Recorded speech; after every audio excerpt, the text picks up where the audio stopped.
Assalamualaikum warahmatullahi wabarakatuh. Om Swastiastu. Salam nama budaya, salam sejahtera bagi kita semua. Perkenalkan, nama saya Malia Putri, saya dari kelas 10 Farmasi nomor absen 2. Di sini saya akan menjelaskan kembali tentang biografi B.J. Habibie.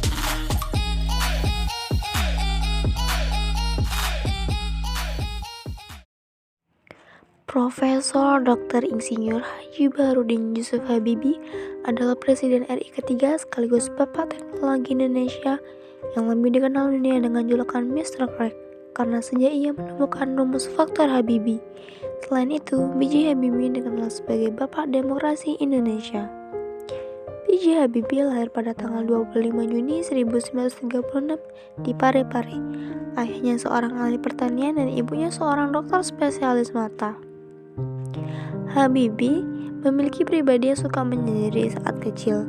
Hobinya adalah membaca buku. Ia juga aktif bertanya karena Habibie memiliki rasa keingintahuan yang lebih tinggi. Habibie pertama kali bertemu dengan Ainun kecil saat bermain kelereng dengan kakaknya. Habibie bersekolah di SMA yang sama dengan Ainun karena keduanya sama-sama murid yang pintar. Guru SMA dan juga teman-temannya menjodoh-jodohkan mereka. Pada usia 18 tahun, Habibie kuliah di ITB, Institut Teknologi Bandung, namun hanya 1 semester. Sedangkan Ainun muda mengejar mimpinya berkuliah di Fakultas Kedokteran UI, Universitas Indonesia. Pada usia 19 tahun, Habibie berangkat ke Jerman untuk kuliah teknik mesin di RWTH Aachen, Jerman atas biaya ibunya. Saat kuliah di Jerman, Habibie menjadi ketua PPI, Perhimpunan Pelajar Indonesia.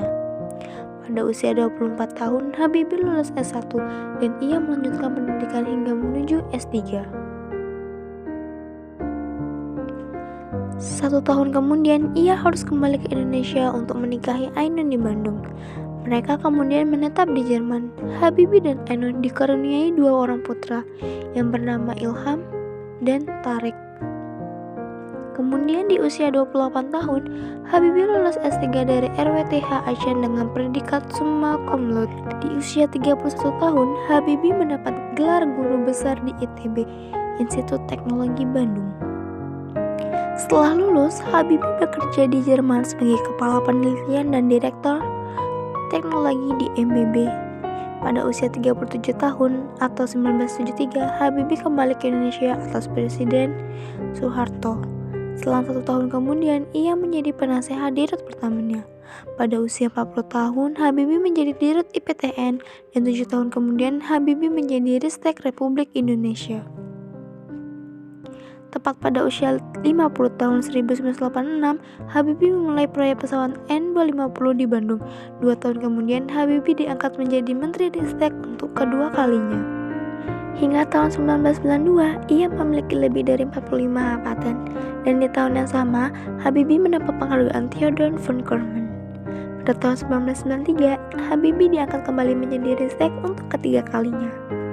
2 tahun kemudian, ia memimpin uji coba pesawat N250 dan sukses terbang di langit. Namun pesawat tersebut harus menunggu sertifikat layak terbang.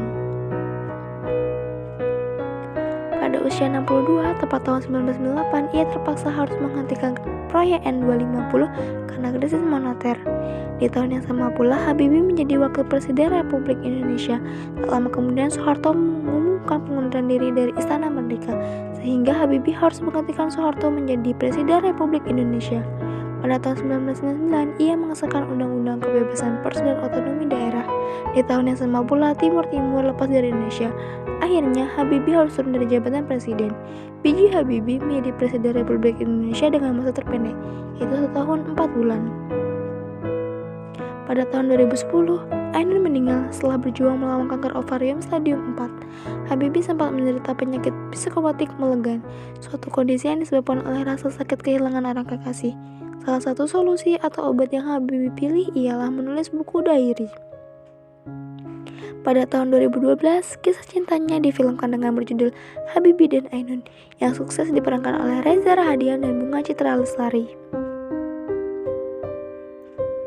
B.J. Habibie meninggal di usia 83 tahun tepat pada tanggal 11 September 2019 di RSUD Gatot Subroto, Jakarta. Ia dimakamkan tepat di samping Ainun.